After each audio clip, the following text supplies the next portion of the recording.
नीलातुङ्गस्तनगरिडे शुत्यभोक्त्यकृष्णं पारात्यं स्वं सदस्यमध्यापयन्तीं शोषष्टायां स्रजिनिगदं यापलाकृष्यपुङ्क्ते गोदादस्मै नमैदिदं பூய ஏவாஸ்து பூயக அன்னவயல் புதுவை ஆண்டாள் அரங்கற்கு பண்ணுதிருப்பாவை பல்பதியம் இன்னிசையால் வாடிக் கொடுத்தால் நற்பாமாலை பூமாலை சூடிக் கொடுத்தாலை சொல்லு சூடிக் கொடுத்த சுடற்கொடியே தொல்பாவை பாடியர்லவல்ல பல்வளையாய் நாடினி வெங்கடவர்க்கு என்னை விதியென்ற இம்மாற்றம் நாம் கடவா வண்ணமே நல்கு. மனதுக்கினிய மார்கழி மாதத்தின் 27வது நாள் பாசுரம். மிக அருமையான பாசுரம்.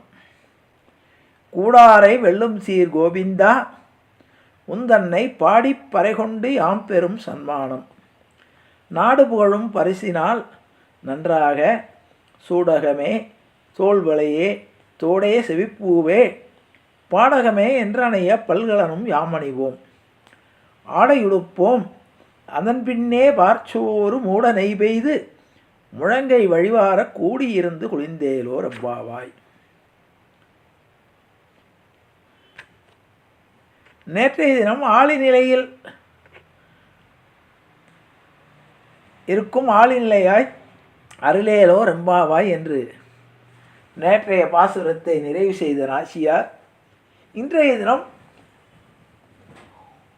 உன்னை பாடுவதால் உன்னை பாடி பறைகொள்வதால் எங்களுக்கு கிடைக்கக்கூடிய என்னென்ன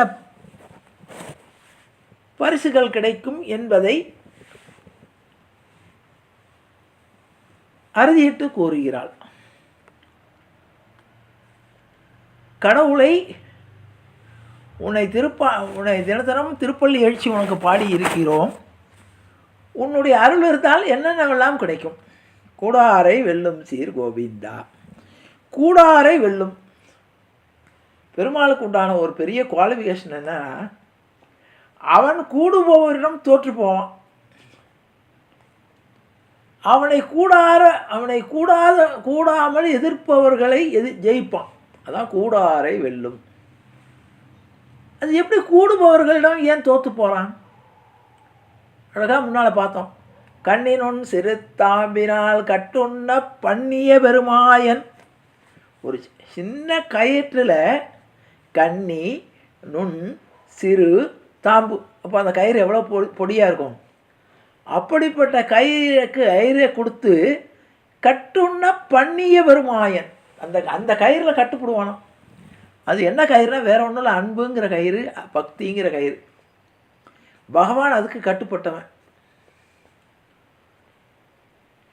கட்டுப்பட்டிருக்கான பட்டிருக்கான்.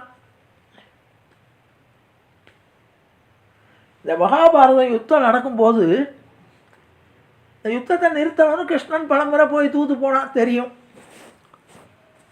அப்போ எல்லாரும் ஒரு பாண்டவர்கள்லாம் சேர்ந்து ஒரு யோசனை பண்ணுறாங்க, இந்த யுத்தத்தை நிறுத்துறதுக்கு என்ன வழின்னு. ஒவ்வொருத்தரும் அவங்களுடைய அபிப்பிராயத்தை சொன்னார்கள். அதெல்லாம் ஒன்றும் சரி வராதுன்னு கிருஷ்ணன் மறுக்கிறான். சகாதேவன் என்ன சொன்னால், ஒரே ஒரு வழி இருக்க யுத்தத்தை நிறுத்துறதுக்குன்னா. கிருஷ்ணனுக்கு ரொம்ப ஆச்சரியம். எப்படிப்பா இத்தனை தடவை நான் எல்லாரும் தூது போயிட்டோம், எத்தனையோ பேர் சமாதானம் பண்ணியிருக்கார்கள். இவர் பீஷ்மர் சமாதானம் பண்ணார், துரோணர் சொன்னார், எல்லோரும் சொல்லியும் கேட்கல. யுத்தங்கிறது தவிர்க்க முடியாத ஆகிடுத்தே, எப்படி நிறுத்தலாம் அப்படின்னார். 3 காரியம் பண்ணால் நிறுத்தலாம்னா. என்ன காரியம்?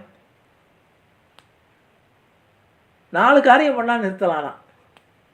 சரி சொல்லுப்பா, உன் யோசனையை கேட்டுக்கிறேன்னார்.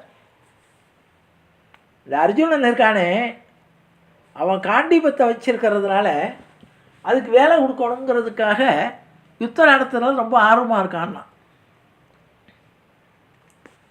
ஆமாம், ஆயுதம் வச்சுருக்கிறவன் அதை பிரயோகம் பண்ணாமல் இருக்க மாட்டான். துப்பாக்கி வச்சுருக்கிறவன் அவசரத்துக்கு அதை உபயோகப்படுத்த தான் செய்வான். துப்பாக்கி இல்லாட்டி கூட அவன் சாதுவாக இருப்பான். அப்போ ஆயுதம் வைத்திருக்கிறவன் அதை பிரயோகம் பண்ணுவதெல்லாம் நாட்டமாக இருப்பான். அதனால் அவனுடைய காண்டீபத்தை உடைச்சிடணுன்னா. சரி, அடுத்தது இந்த பீமன் இருக்கானே, அவன் கதையை வச்சுட்டு இந்த கதைக்கு வேலை கொடுக்கணும்னு சொல்லி அவனும் அதே மாதிரி போர்னு ரொம்ப ஆர்வமாக இருக்கான். அதனால் அவனுடைய கதையை உடைச்சிடணும். சரி, தர்மர் அண்ணா இருக்காரே, அவருக்கு ஒன்றும் எப்பவுமே சண்டையை விரும்பலை, அதனால் அவரை பற்றி பிரச்சனை இல்லை. நகுலனும் அதே மாதிரி தான், சண்டை அவன் காட்டல.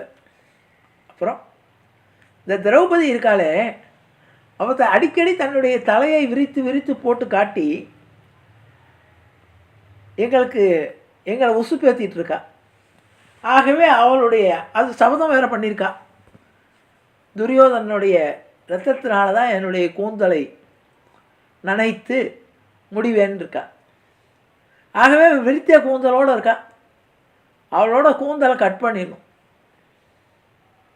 சரிப்பா, அடுத்தது நீ தூது போகிறேன்னு சொல்லிட்டு போயிட்டுருக்கேல, அங்கேயே நடமாடிட்டு இருக்கேல, நீ தூது போகிறது, நீ யுத்தத்தை நிறுத்துறதுக்காக போகலை, இந்த எங்களை சண்டை மூட்டி விட்டு இந்த உலகத்துக்கு ஒரு பாடம் கற்பிக்கணுங்கிறதுக்காக நீ போயின்னு இருக்க. அதனால உன்னை கட்டி போட்டால் மகாபாரதம் நிறுத்திடலாங்க. இப்போ கிருஷ்ணன் சொன்னான், அப்பா அர்ஜுனனுடைய காண்டிவித்தை ஒடிக்கிறதுங்கிறது அவ்வளோ சுலபமான விஷயம் இல்லை. அவனை காண்டிவித்தை தொட்டாவே அவன் யுத்தத்துக்கு வந்துடுவான். அதனால் அதுவும் நம்மளால் முடியாது. பீமன் கேட்கவே வேண்டாம், அவன்கிட்ட அந்த கதையை தான், அவன் கதையை வைத்து கொண்டு தான் அவன் ஒரு சபதம் பண்ணான். என்னன்னு கேட்டால், தண்ணியை நான் கையினால் எடுத்து குடிக்க மாட்டேன், ஓடக்கூடிய ஆற்றில் கதையினால் அடிப்பேன், அதில் மேலே வரக்கூடிய திவளை எடுத்து தான் நான் குடிப்பேன், அது வரைக்கும் நான் கையினால் தண்ணீர் அருந்த மாட்டேன்னு சொல்லி அவன் ஒரு சபதம் பண்ணியிருக்கான், துரியோதனை கொல்றது வரைக்கும்.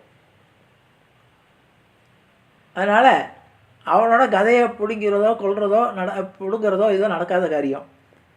திரௌபதி கேட்கவே வேண்டாம், அவளுடைய கூந்தலை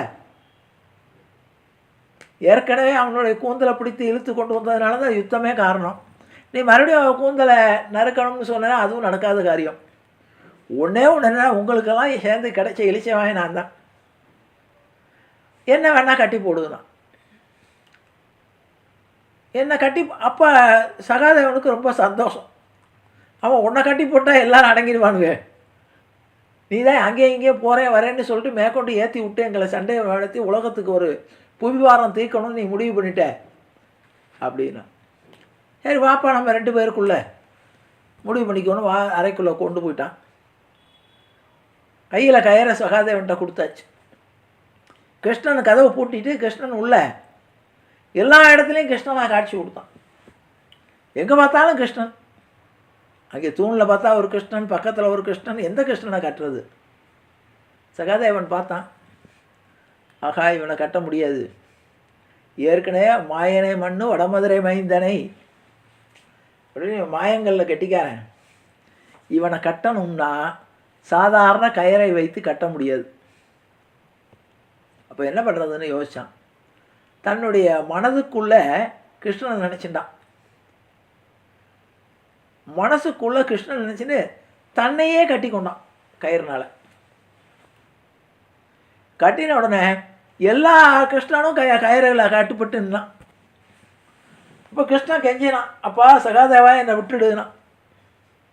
இப்போ சகாதேவன் சொன்னான், கடுமையான யுத்தம் நடக்க போகிறது, நீ முடிவு பண்ணிட்ட, அப்போ இந்த யுத்தத்திலேருந்து நீ தான் எங்களை காப்பாற்றணும், ஏன்னா நீ எங்களுக்கு துணை இருந்து எங்கள் 5 பேரையும் காப்பாற்றுவேன்னு நீ உறுதி சொன்னால் தான் நான் விடுவேன்னா. எந்த காரணத்தை முன்னிட்டு, ஏன்னா எதிர்த்து நிற்கிறவர்கள் பீஷ்மர் துரோணர் இது மாதிரி அவர்களை எதிர்த்து சண்டை போடுறதுக்கு எங்களை நீ கிளப்பி விட்ட, ஆகவே நீ எனக்கு வாக்கு கொடுக்கணும், எங்கள் 5 பேரையும் நீ காப்பாற்றுறேன்னு சொல்லு, அப்போ தான் நான், ஏன்னா நீ சண்டைக்கு வரமாட்டேன்ட்ட, ஆயுதம் இல்லாமல் நிற்பேன்ட்ட, ஆயுதம் இல்லாமல் நின்று கொண்டு எங்கள் சார்பாகவும் போராட போகிறதில்ல, அப்போ நாங்கள்லாம் இந்த பீஷ்மரையும் துரோணரையும் கிருபாதையும் நாங்கள் எப்படி ஜெயிக்க முடியும்? ஆகவே நீ எங்களுடைய உயிருக்கு உத்தரவாதம் கொடுக்கணும். சரி தந்தேன், உங்கள் 5 பேருக்கும் எந்த வகையான பாதிப்பும் ஏற்படாமல் நான் பார்த்துக்கிறேன்னு கிருஷ்ணன் சத்தியம் பண்ணி கொடுக்குறான். அப்புறம் தன்னுடைய கட்டை அவுத்துக்கிறான். அதைத்தான் இங்கே சொல்கிறார், கூடாரை வெல்லும் சீர் கோவிந்தா. பெருமாளுக்கு உண்ட குவாலிஃபிகேஷன் என்னென்னா, கூடுபவரிடம் தோற்று போயிடுவான், கூடாரவே ஜெயிப்பான். கூடாரை வெல்லும் சீர் கோவிந்தா. அது கோவிந்தன்கிற பேருக்கே ஒரு சிறப்பு உண்டு. அதுதான் ஆதிசங்கரர் அவர் அத்வைதியாக இருந்தால் கூட பஜகோவிந்தம்னு எழுதினார். பஜகோவிந்தம் பஜகோவிந்தம் பஜகோவிந்தம் மூடமதே சங்கிராப்தே சந்நிதே காலே நகி நகி ரக்ஷதி பாக்கியமுராறினார். கடைசி காலத்திலே நம்மை காப்பாற்றக்கூடியது இந்த கோவிந்த நாமந்தான். இந்த கோவிந்தாங்கிற நாமந்தான் நம்மை கரை சேர்க்கும். கோவிந்தாங்கிற நாமத்துக்கு இன்னொரு சிறப்பு உண்டு. என்ன சிறப்பு தெரியுமா? கோவிந்தான்னு சொன்னால் அது சாகும்போது கோவிந்த நாமத்தை கேட்டாலோ அல்லது கோவிந்த நாமத்தை சொன்னாலோ அந்த ஆத்மா திரும்ப வராது, மறுபடியும் மறுபிறப்பு கிடையாது. அதனால தான் இன்றைக்கும் திருப்பதிக்கு போகும்போது கோவிந்தா கோவிந்தா கோவிந்தாங்கிறோம். நம்ம பணம் போயிடுத்துனா என்ன சொல்கிறோம்? திரும்ப வராட்டி கோவிந்தா கோவிந்தா அப்படிங்கிறோம். அந்த பணம் போயிடுத்துனா இப்போ என்னென்னா, ஒரு இது போனது திரும்ப வராமல் இருந்தால் அதுக்கு பேர் கோவிந்தன். கோவிந்தன்ட்ட போயிடுத்துன்னு அர்த்தம். அதனால் திருப்பதியில் உண்டியலில் போட்ட பணம் திரும்ப வராது. அதுமாரி கோவிந்தான்னு சொல்லையோ அல்லது கேட்ட அந்த ஆத்மா திரும்ப அந்த பூமிக்கு வராது. கோவிந்த நாமத்துக்கு உண்டா. ஏன்னா கோவிந்தன் எல்லாத்தையும் ஏற்றுக்கொள்வான். பின்னால் சொல்லும்போது குறை ஒன்றும் இல்லாத கோவிந்தா, அது அப்புறம் சொல்கிறேன். அப்போ அந்த கோவிந்த நாம விசேஷம். கோவிந்த நாம சங்கீர்த்தனம் கோபாலனை சரணம் சரணம் சரணம் சரணம்னு கோவிந்த நாம சங்கீர்த்தனத்துக்கு அவ்வளோ விசேஷம். கோவிந்த நாம சங்கீர்த்தனம் சொல்பவர்களுக்கும் புண்ணியம், கேட்பவர்களுக்கும் புண்ணியம். சொல்பவர்களுக்கும் மோட்சம், கேட்பவர்களுக்கும் மோட்சம். அதனால தான் கடைசியில் நம்ம உடம்பை தூக்கிட்டு போகும்போது எந்த நாமத்தை சொல்கிறா தெரியுமா? கோவிந்தா கோவிந்தான்னு தான் சொல்லி கூட்டி கொண்டு போகிறார்கள். ஏனென்றால் அந்த ஆத்மா திரும்ப வராது, பெருமாளிடம் ஐக்கியமாகிவிடும். அதுதான் கோவிந்தா. கூடாரை வெல்லும் சீர் கோவிந்தா உந்தன்னை பாடி பறை கொண்டு யாம் பெரும் சன்மானம். உன்னை பாடி எங்களுக்கு பறை கொண்டு, பறை கொண்டுனா என்ன? உன்னை சரணாகதி பண்ணி உன்னுடைய அனுகிரகத்தை பெற்றுக்கொண்டு பாடி பறை கொண்டு யாம் பெரும் சன்மானம். எங்களுக்கு என்ன கிடைக்கும் தெரியுமா? நாடு புகழும் பரிசினால் நன்றாக. நாடு புகழும் பரிசு, இந்த நாடே எங்களை புகழக்கூடிய அளவுக்கு பரிசுகள் கிடைக்கும். நன்றாக சூடகமே தோல்வளையே தோடே செவிப்பூவே, எல்லா வகையான அணிகலன்கள் வரிசையாக கையில் போட்டுக்கிறது, காலில் போட்டுக்கிறது, பல வகையான அணிகலன்கள். சூடகமே தோல்வளையே தோடே செவிப்பூவே அது சொல்லிட்டு பாடகமே என்றனைய பல்கலனும் யாமணிவோம். நகை நட்டெல்லாம் குறவு இல்லாமல் கிடைக்கும். பாடகமே என்றனைய பல்கலம் யாமணிவோம். ஆடையுடுப்போம் அதன் பின்னே பார்ச்சோறு. உணவு உடை இருப்பிடம். ஆடையுடுப்போம், நல்ல ஆடைகள் கிடைக்கும். அதன் பின்னே பார்ச்சோறு, அதுக்கப்புறம் பால் சோறு, பால் பொங்க சோறு. மூட நெய் பெய்து முழங்கை வழிவார. அதாவது அந்த எப்படி இருக்கணும்னா, அந்த பால் சோறு எப்படி இருக்கணும்னா, மூட நெய் பெய்து, நெய்யினால் மூடப்பட்ட சோறு. அதாவது அக்கார அடிசல்னு பேர், அதுக்கு பேர். பொங்கல், சக்கரை பொங்கல்னே வச்சுக்குவோமே. அதனால தான் இன்றைக்கும் அந்த 27வது நாளை கூடார வெள்ளி என்று கொண்டாடுவோம். அன்றைக்கி அக்கார வடிசல் என்று கோயிலில் பண்ணி விநியோகம் பண்ணுவார்கள். எப்படின்னா, நெய்யிலேயே சாதம் வேகும்.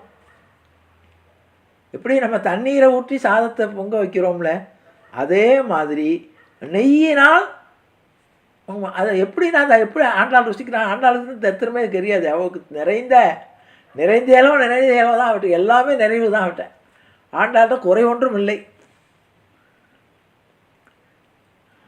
என்ன பண்ணானா, ஆடையுடுப்போம் அதன் பின்னே பார்ச்சோறு மூட நெய் பெய்து முழங்கை வழிவார. அந்த ஒரு கையில் ஒரு கைப்பிடி சாதத்தை கையில் எடுத்தோன்னா முழங்கை வரைக்கும் நெய் வரியுமா. முழங்கை மூட நெய் பெய்து முழங்கை வழிவார.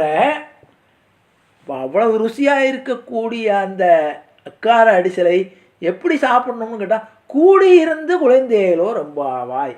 இந்த சந்தோஷம் பூரா எங்களுக்கு இதெல்லாம் இவ்வளோ தூரம் ஆடை எடுக்கிறதுனாலையோ சூடகமே தோல்வலையே தோடையே செவிப்பூவே பாடகமே என்றானே பல்கலனும் யாமடைவோம். ஆனால் அதனால் எங்களுக்கு குளிர்ச்சி ஏற்படாது மனசுக்கு. எப்போ குளிர்ச்சி ஏற்படும்னா இந்த சத்சங்கம் சேர்ந்து பாகவர்கள்லாம் ஒன்று சேர்ந்து கூடியிருந்து குளிர்ந்தேலோ ரொம்ப இந்த கூடி இருந்தால் தான் எங்களுக்கு குளிர்ச்சியாக இருக்கும். ஆகவே அதற்கு அனுகிரகம் பண்ணு என்ற வகையிலே இன்றைய 27வது பாசுரத்தை நாச்சியார் நிறைவு செய்கிறாள் என்று கூறி நிறைவு செய்கிறேன். ஜானகி காந்தஸ்மரணே ஜெய ஜெய ராமராம். சத்குரு மகாராஜ் கி ஜெய். ஆஞ்சநேய மூர்த்தி கி ஜெய். வசுதேவ சுகந்தேவம் கம்சசாணூரமர்தனம் தேவகி பரமானந்தம் கிருஷ்ணம் வந்தே ஜெகத்குரும்.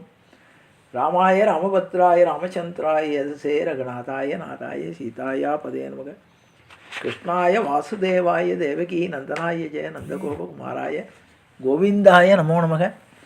ஆபதாம கத்தாரம் காதாரம் சர்வதம் பதாம் லோகாபிராமம் ஸ்ரீராமம் பூயோ பூயோ நமாமிகம். அச்சுதானந்த கோவிந்தா ராமோச்சாரண பேச அசியந்து சகலாரோகா சத்யம் சத்யம் ராமிகம்.